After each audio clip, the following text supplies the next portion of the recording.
В декабре 2018 года Айсен Николаев впервые выступил с посланием Госсобранию Илтумен в качестве главы Якутии. Тогда речь энергичного и амбициозного политика по большей части была направлена на расстановку целей и планов работы вплоть до 2024 года. Со дня вступления в должность главы республики я подписал 5 стратегических указов, направленных на реализацию моей предвыборной программы «Якутия вперед». В указах поставлены задачи развития республики до 2024 года, определены целевые показатели и действия их достижения. При этом внушительный блок послания 2018 отошел к экономике, поскольку, цитата, «старая политика привела республику почти на грань финансовой катастрофы». Общая кредиторка у нас за 2017 год была в сумме 15,8 миллиардов рублей, плюс неучтенные расходы на бюджете на 2018 год в таком же объеме, и был образован огромный кассовый разрыв порядка 30 миллиардов рублей. Чтобы их закрыть, пришлось приложить в этом году колоссальные усилия на уровне руководства республики. Бюджетная политика, конечно же, прежде всего должна быть реалистичной и честной. И если в 2018 году послание Айсена Николаева свидетельствовало о больших амбициях, но, казалось бы, ставило невыполнимые задачи, то сегодня все говорит об обратном. То были не завышенные требования, а вполне осуществимые и так необходимые для Якутии. Сегодня республика уверенно выступает крепким экономическим тылом страны, а в будущем претендует на звание ни много ни мало экономического центра России. И это при том, что еще 5 лет назад мы практически стояли над пропастью. Только за год на 3,2% увеличился валовый региональный продукт. Рост промышленности за 11 месяцев достиг 8,3%. Мы на втором месте в стране по добыче золота с результатом в 54 тонны. Уровень бедности в регионе снизился до 13,2%. Отмечено, что, в общем-то, у нас сама по себе бюджетная политика, она достаточно сформирована верно. Наполнение сегодня бюджета с точки зрения выполнения тех задач, которые ставятся, и достижения целей, они будут обеспечены финансовыми ресурсами. Но, однако, Айсен Сергеевич, в общем-то, очень четко выразил мнение, что ослабляться нам здесь не нужно. Достигнуты цели по нашему промышленному росту. Более чем на 3% вырос внутренний региональный продукт. Большое количество социальных объектов введено. Хочу сказать, что это почти 400 объектов за период с 2018 года. Конечно, огромная поддержка в этом президента Российской Федерации, Федерального центра, правительства России в части реализации национальных проектов. 2018 год. С трибуны зала Республики глава Якутии заявляет о недовольстве качеством здравоохранения, о нехватке кадров и необходимости переоборудования и цифровизации отрасли. 2024 в регионе введены 106 новых объектов здравоохранения. Построены передовые онко- и кардиососудистые центры. В результате свыше 57% онкологических заболеваний выявлены на ранних стадиях. Смертность от болезней сердца и кровообращения снизилась практически на 7%. Хочу отметить, что люди очень благодарно отзываются на заботу об их здоровье. В этом году уровень удовлетворенности якутян качеством медицинской помощи вырос на 12% по сравнению с 2023 годом. Поэтому система здравоохранения республики и дальше будет развиваться по пути персонализации медицинской помощи, в том числе по здоровью подрастающего поколения.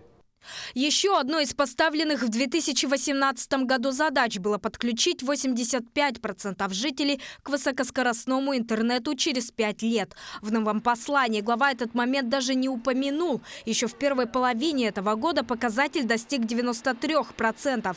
Но если вопрос устранения цифрового неравенства сегодня отошел на второй план, то строительство Ленского моста красной нитью пронизано через все время руководства Айсена Николаева. Необходимость возведения самого важного объекта инфраструктуры Якутии глава республики продвигал на федеральном уровне не один год. Движение уже есть. Так буквально из небытия самых далеких полок нам удалось вернуть на обсуждение проект строительства автомобильного моста через Лену. Завтра я возвращаюсь в Москву на научно-технический совет Росавтодора, где пройдет защита 3 предложений от крупнейших мировых и российских компаний по проектам его строительства. Это говорит о резко возросшем интересе к Ленскому мосту на всех уровнях, подтверждает абсолютную реальность его строительства в ближайшие годы. Упорство руководства Якутии дало плоды. В 2024 году была забита первая свая долгожданного моста. Подготовка и проектирование объекта заняли более 3 лет. Разработана не имеющая аналогов в мире конструкция вантового моста длиной 4 километра 600 метров с общей протяженностью дороги в 14,5 километров. Самый высокий центральный пилон высотой 284,5 метра будет на 55 метров выше Якутской телебашни. Главная задача строительства в следующем году – это начало работы уже на русле реки Лена. Говоря о самом важном объекте якутской инфраструктуры, нельзя упомянуть отрасль в целом. Еще в 2018 году Айсен Николаев поставил задачу ощутимо улучшить качество населенных пунктов по всей республике. Сюда относятся безопасность, состояние дорог и коммуникаций, наличие общественных пространств и архитектурный облик. Спустя почти 6 лет в Якутии ввели 395 километров дорог, отремонтировали и построили 5 мостовых переходов, модернизировали 11 аэропортовых комплексов. Нельзя не упомянуть и преображение дворов, общественных пространств, строительство культурных центров в рамках федеральных и региональных программ. К примеру, обновленный проспект Ленина и набережная имени Романа Дмитриева в столице республики. Речь идет не только о Якутске. В следующем юбилейном для Нерюнгри году у местных жителей наконец появится настоящая точка притяжения – парк культуры. Я смотрела послание главы, и очень радует, что будет выделено 100 миллионов рублей на благоустройство дворовых территорий, ведь это порядка 20 дворов, детских площадок, и буквально уже в следующем году мы увидим это все в нашем городе любимом. Всего этого удалось добиться благодаря консолидации как органов власти на местах, так и правительства региона. К сожалению, не все ответили требованиям и вызовам современности, тем сложным условиям, в которых необходимо не только сохранять прежний уровень жизни, но и повышать его. Так, глава республики отметил, что многочисленные накопленные проблемы в Арктике требуют активной позиции профильного министерства. Достигнутые успехи ведомства Айсен Николаев назвал лишь фрагментарными и попросил действовать министерство более активно, быть инициативным и технологичным. Еще одна нереализованная задача с 2018 года – поддержка духа свободы, предпринимательства и деловой инициативы якутян. В разноголосице институтов развития и различных ведомств власть и бизнес, к сожалению, разучились слышать друг друга. Нет конструктивного диалога с предпринимательским сообществом и у правительства, и у администрации муниципальных образований. А ведь от малого и среднего бизнеса сегодня зависит удовлетворение жизненных потребностей людей от снабжения товаров до тех же автобусных перевозок. В это непростой, сейчас в этот непростой период с точки зрения поднятия ключевой ставки, с точки зрения определенных налоговых режимов, здесь, конечно, нужно очень кардинально и точно обратить внимание и обеспечить вот именно межведомственное взаимодействие всех структур. То есть отдельно решать эти вопросы будет просто невозможно. Впрочем, конкретные пути решения проблемы глава региона уже назвал в день послания. Это изменение налоговой политики, снижение административной нагрузки и упрощение инвестиционных процедур. Предполагается, что меры повысят производительность труда и обеспечат занятость тысяч якутян.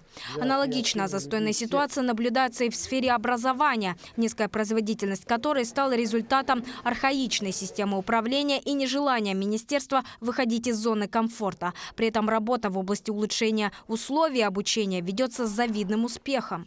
Так, по итогам уходящего года в республике ввели 15 современных школ на 4200 мест, по 4 детских садов и школьных спортзалов. В следующем году будут возведены еще 13 школ, в том числе крупнейшая в микрорайоне Звездный в Якутске. Всего же с 2018 года был построен 171 объект образования.